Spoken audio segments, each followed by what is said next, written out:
પાટણ શહેરની સાગોટાની બીજી શેરીમાં આવેલ શ્રી લક્ષ્મીનારાયણજીના મંદિર પરિસર ખાતે આજરોજ દરજી સમાજના આગેવાનો દ્વારા મંદિરની બાજુમાં આવેલ મકાનના રહેવાસી અને માલિક એવા વિપુલ કીર્તિભાઈ દરજી દ્વારા મંદિરની બાજુમાં આગળના ભાગે ગેરકાયદેસર રીતે થતા બાંધકામ બાબતની માહિતી આપવા એક પ્રેસ વાર્તાનું આયોજન કરવામાં આવ્યું હતું। આ પ્રેસ વાર્તામાં પત્રકારોને માહિતી આપતા શ્રી લક્ષ્મીનારાયણ મંદિરના પ્રમુખ જયેશભાઈ દરજીએ જણાવેલ કે મંદિરનો જીર્ણોદ્ધાર થઈ રહ્યો છે, ત્યારે મંદિરની બાજુમાં આવેલ મકાનના રહેવાસી અને માલિક એવા વિપુલ કીર્તિભાઈ દરજી પર આક્ષેપો લગાવ્યા હતા કે તેઓ દ્વારા મંદિરની જગ્યામાં ગેરકાયદેસર રીતે બાંધકામ કરાઈ રહ્યું છે, જે બાબતે દરજી સમાજ દ્વારા નગરપાલિકામાં લિખિત રજૂઆત કરાઈ હોવા છતાં નગરપાલિકા દ્વારા કોઈ જ પગલાં ભરવામાં આવ્યા નથી। તેઓએ આક્ષેપ લગાવ્યો હતો કે નગરપાલિકાના વોર્ડ નંબર 9ના કોર્પોરેટર અનિલાબેન મોદી કે જેઓ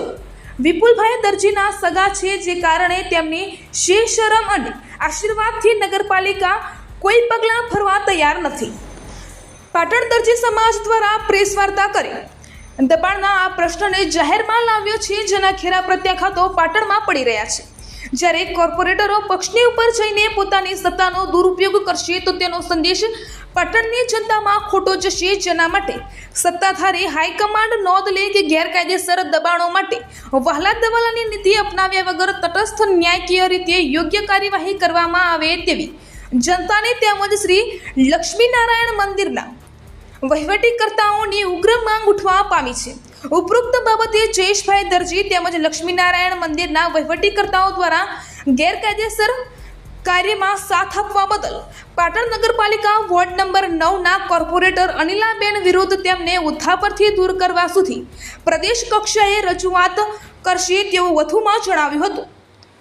કેમેરામેન હાર્દિક સોલંકી સાથે રિપોર્ટર ઉપેશ પંચાલ, દિવ્યાંગ ન્યૂઝ, પાટણ।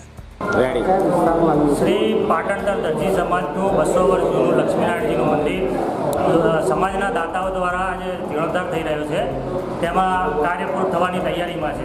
પણ બાજુમાં જ એક અમારા સમાજના જ વ્યક્તિએ ગેરકાયદેસર 4 થી 4.5 ફૂટ ગેરકાયદેસર દબાણ કરી પાકું, એના અનુસંધાને આજે અમે ભેગા થયા છીએ।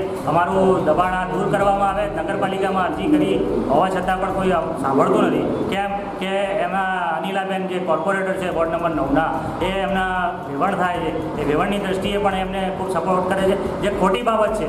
અને અમારી આ વહીવટી કમિટી છે મંદિરની, એ અરજી કરેલ હોવા છતાં 4 દિવસ થયા પણ કોઈ એક્શન લેવા નહીં આવે, અને અમારી માંગ છે કે આ ગેરકાયદેસર બાંધકામ તોડી પાડે અને અમારી મંદિરની જગ્યા ખુલ્લી કરી આપે। તો તમારી આ માંગ પૂરી નહીં થાય તો તમારી આગળની શું આગળની કાર્યવાહી અમારી એવી છે કે અમે કાયદેસર કોર્ટમાં લડી લઈશું, કારણ કે એ પણ અમારે સમાજના પૈસે લડવાનું છે, બરાબર। કેમ કે મારે એકલાનું તો છે નહીં મંદિર, બરાબર, સમાજનું તમામ સમાજનું મંદિર છે, એટલે સમાજને જ ખોટો ખર્ચો પડવાનો।